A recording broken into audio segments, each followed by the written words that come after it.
Okay, so part 4 है मेरे ख्याल से, हाँ। Part 4 of day 3, content strategy, sorry, strategy पे चल रहे थे हम। तो अब आ चुका है हमारा अगला टॉपिक, रील्स स्ट्रेटजी। देखो, रील स्ट्रेटजी बेसिकली डिपेंड करती है कि हमारा जो है क्लाइंट या प्रोजेक्ट जो है ये किस चीज़ का है। ठीक है, मान लो कि आप अपनी रील्स की स्ट्रेटजी इस महीने मीम्स पर ज़्यादा लेके चल रहे हैं, या फिर आप यूजीसी पे ज़्यादा लेके चल रहे हैं, या आप एड्स पर ज़्यादा लेकर चल रहे हैं। ठीक है, ये सारी चीज़ें जो हमारी डिपेंड करती हैं, ये हमारी डिपेंड करती हैं कि डिपेंड ऑन कि हर मंथ की, देखो हर मंथ की बेसिकली अलग रील स्ट्रेटेजी होती है, डिपेंड ऑन कि व्हाट्स गोइंग ऑन। यूजीसी का मतलब होता है यूजर जनरेटेड कंटेंट।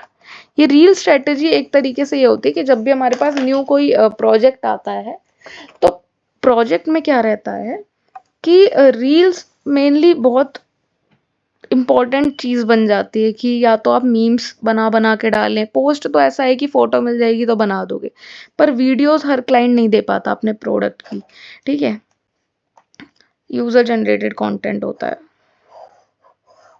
ठीक है, देखो, तो अगर आप मीम्स पे लेके चल रहे हो तो ठीक है, फनी फनी मीम्स बना दिए, रिलेट कर लिए, जो भी ट्रेंडिंग टॉपिक्स चल रहा है, ट्रेंडिंग रील्स, म्यूजिक चल रहा है, उसको यूज करके आप बना रहे हो रील्स। 5-6 डालनी होती है, कोई ज़रूरत नहीं है इससे ज़्यादा करने की। दूसरा होता है कि क्लाइंट कैसा है, उसको यूजीसी कंटेंट चाहिए, जैसे कि एजुकेशन में होता है तो यूजीसी बहुत इंपॉर्टेंट हो जाता है। ठीक है, उसके बिना तो चलेगा नहीं। ठीक है, या फिर एड्स मैंने लिख दिया, बट अगर एड्स के लिए है तो फिर कोई प्रोडक्ट आपको बेचना है तो उस हिसाब से रील बना लो उसकी 2-4, और बस चलाते रहो वही बार बार पोस्टिंग पे लगा के। ठीक है, या फिर जैसे ट्रैवल की ही बात कर रहे थे, तो ट्रैवल का कंटेंट सारा पिंटरेस्ट पे आपको मिल जाता है।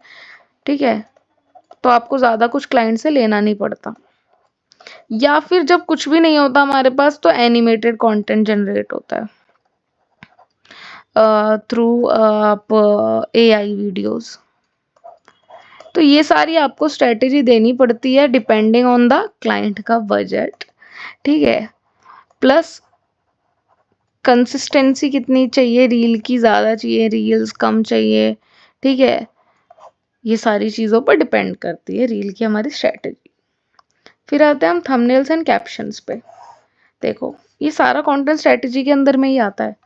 तो जब हम किसी क्लाइंट को स्ट्रेटेजी देते हैं कोई नया प्रोजेक्ट स्टार्ट होने के बाद, तो हमें उसे बताना पड़ता है कि देखो भाई, थंबनेल ऐसे जाएंगे और कैप्शंस ऐसे जाएंगे। देखो, कैप्शन में दो चीज़ें याद कर लो, बहुत इंपॉर्टेंट है। कैप्शन इसी तरीके का होना चाहिए, अगर कोई अलग तरीके का बना रहे हैं, आप गलत कैप्शन बना रहे हैं। ठीक है, देखो कैप्शन में सबसे पहले होता है वन लाइनर, जो कि बोल्ड में होता है, जो पोस्ट को रिप्रेजेंट कर रहा होता है।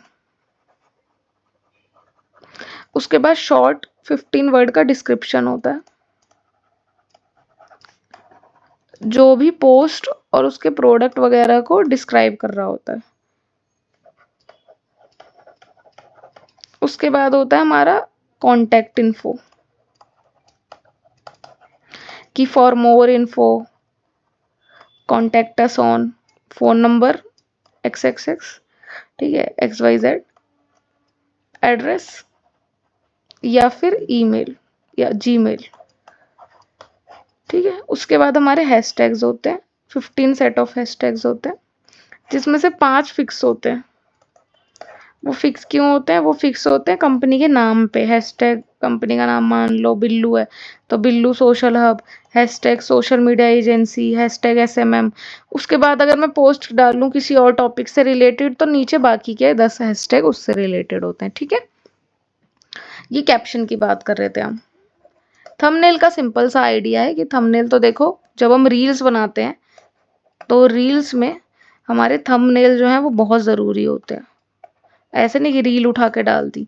अगर आपका अच्छा खासा प्रीफेस आपने बना रखा है रील के टाइम पर ही, तो आप वहीं से अच्छी खासी थंबनेल सिलेक्ट कर सकते हैं। फ्रंट पेज बेसिकली होता है, जो फर्स्ट स्लाइड होती है वो हमारा थंबनेल बन जाता है। और अगर आप वो नहीं कर पा रहे हैं, तो आप अलग से थंबनेल क्रिएट कर दीजिए, बट वो बहुत ही अच्छा होना चाहिए जो टॉपिक को डिफाइन कर रहा हो। ठीक है, समझ गए? Okay. Aligning content with brand goals. तो जो हमने कंटेंट की इतनी पूरी स्ट्रेटेजी बनाई, वो कोशिश करना कि वो हमारे ब्रांड गोल्स को रिप्रेजेंट कर रही हो। तभी मैंने हर वक्त ये बोला था कि कैप्शन में, बायो में, हाइलाइट्स में, ठीक है, या फिर हमारा थंबनेल्स में और रील्स की स्ट्रेटेजी में, ये सब चीज़ें अलग अलग प्रोजेक्ट, अलग अलग प्रोडक्ट के हिसाब से डिफरेंट हो जाती हैं, बट कुछ चीज़ें सिमिलर रहती हैं, बट कुछ चेंजेस होते हैं डिपेंडिंग ऑन कि हमारा प्रोडक्ट को हमें शोकेस क्या करना है आगे जाकर। समझ रहे हो? तो हमारा कंटेंट ऐसा होना चाहिए जो हमारी ब्रांड की, जो कस्टमर है उसको अट्रैक्ट करे और उसकी नीड पूरी करे। ठीक है, अब मान लो कोई ऑनलाइन शॉप है, ठीक है, थ्रिफ्टिंग की शॉप है मान लो, ठीक है, वो अच्छी खासी उनकी पूरी वेबसाइट है, ऑनलाइन बुक करने का भी है, सीओडी भी है, पर उन्होंने कहीं भी अपना फ़ोन नंबर जो है या व्हाट्सएप बिज़नेस जो है वो कहीं भी नहीं डाल रखा है, सिर्फ अपना एड्रेस डाल दिया है, ईमेल ईमेल डाल दी है और बस ईमेल डाल के छोड़ दिया है कॉन्टैक्ट में। तो लोग गुस्सा करेंगे और लोग विश्वास भी नहीं करना चाहेंगे। और हाइलाइट्स में उन्होंने सब चीज़ें डाली हैं, टेस्टिमोनियल्स नहीं डाले हैं, तो लोग कैसे विश्वास करेंगे? कोई भी बुक करना नहीं चाहेगा। अबाउट द ओनर डाल दिया, शॉप डाल दी, ये डाल दिया, वो डाल दिया है, ठीक है, तो लोग कैसे विश्वास करेंगे? उन्हें टेस्टिमोनियल्स चाहिए कि सीओडी दिया है, प्रोडक्ट आया है लोगों के पास कि नहीं आया है। समझ रहे हो? तो ऐसे स्लोली स्लोली चेंजेस करते जाना है आपको, डिपेंडिंग ऑन द ब्रांड के गोल्स क्या है, उनका कस्टमर बेस क्या है। ये चीजें आप समझदार हो तो आप खुद समझ जाओगे। हर एक चीजों का अलग अलग मैं नहीं बता सकती हूँ। ठीक है, एग्जीक्यूशन ऑफ कंटेंट स्ट्रेटेजी। देखो, एग्जीक्यूशन ऑफ कंटेंट स्ट्रेटेजी के अंदर हमारा आता है कि अब हमने महीने भर की तो कंटेंट स्ट्रेटेजी दे दी, ठीक है, अब हमें क्या करना है? कंटेंट बनवाना है। अब जब हमारी सारी चीज़ें हो गई, अप्रूव हो गया कंटेंट, आप अपनी टीम को देंगे। और देखो, हमारे पास एक प्रोजेक्ट नहीं रहता है, 10-10 प्रोजेक्ट रहते हैं हमारे पास।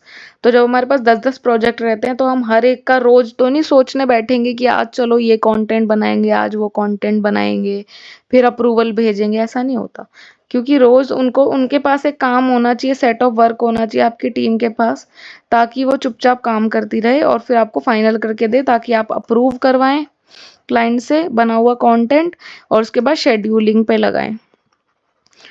ठीक है, तो एग्जीक्यूशन ऐसे ही होता है भाई। पहले कंटेंट ये सब बनती है स्ट्रेटेजी, उसके बाद टीम पे जाता है, फिर पूरा बनता है और उसके बाद हमारा अप्रूव होता है, उसके बाद चेंजेस होते हैं, चेंजेस के बाद जब फाइनल होता है तब वो शेड्यूल पे जाता है, और जब पूरा महीना खत्म हो जाता है तो हमारी क्या जाती है? रिपोर्टिंग एंड एनालिसिस, जो मैंने पहली वीडियो में ही बताई थी आपको क्या होती है। ठीक है, समझ गए हो? तो भाई अब मुझे लगता है जहां तक आपको समझ आ गया होगा, मैं तो एक ही चीज बोलूंगी कि बेस्ट ऑफ लक। और दूसरी चीज जो मैंने पिछली बार भी बोला था कि to become a social media manager you have to be intellectual.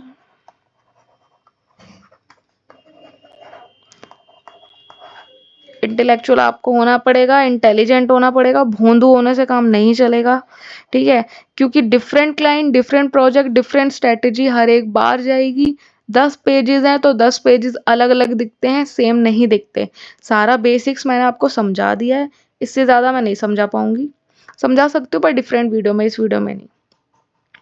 ठीक है, आपको थोड़ा सा खुद भी इंटेलिजेंट होना पड़ेगा, और अगर आप थोड़े से इंटेलिजेंट हैं तो आपको अभी की मेरी वीडियो से सब कुछ समझ आ गया होगा कि क्या क्या होता है। मैंने बेसिक समझा दिया, आप खुद से बनाइए, करिए। और अगर देखो कोई भी डाउट ऐसा है कि आपसे नहीं हो रहा है, आपके पास कोई प्रोजेक्ट है आपको नहीं समझ आ रहा है उसका कैसे बनेगा, तो ये मेरा फ़ोन नंबर है, पर इस पे only WhatsApp, no calls, no calls, only WhatsApp, because ये मेरा ऑफिस का नंबर है। ठीक है, मेरी जगह और कोई टीम भी एक्टिव हो सकती है, हम लोग हर टाइम नहीं एक्टिव रहते हैं। आप कोई कॉल मत कीजिएगा, सिर्फ व्हाट्सअप कीजिएगा, इंस्टेंट रिप्लाई मिलेगा। ठीक है, तो ये मेरा ऑफिस का नंबर है। अगर आपको कोई डाउट रहता है, कोई प्रोजेक्ट में आप फंस रहे हैं, कहीं पर आपको कुछ क्वेश्चन में समझ नहीं आ रहा है, या on some topic you want कि कोई नई वीडियो चाहिए या समझना है, तो आप इस पे टेक्स्ट कीजिए, ठीक है, तो आपको समझ आ जाएगा। और उसके बाद हमारी वीडियो का एंड आ चुका है कि if you have ever posted on Instagram and thought that can I earn from this, the answer is yes, you can, through SMM, you can through freelancing, through joining my company or anything, ठीक है। as a social media manager, yes, you can earn, and you can become a social media manager without MBA. just follow this series for 13 days, ठीक है। 3 दिन तो अगर आप यहाँ तक देख लिए तो 3 days आर कंप्लीट। मिलते हैं नेक्स्ट वीडियो में। नेक्स्ट पार्ट डे 4 होगा जो हमारा day 4 next part. This video comes to an end and thank you so much for being here with me. Okay, tata bye bye, मिलते हैं next video में।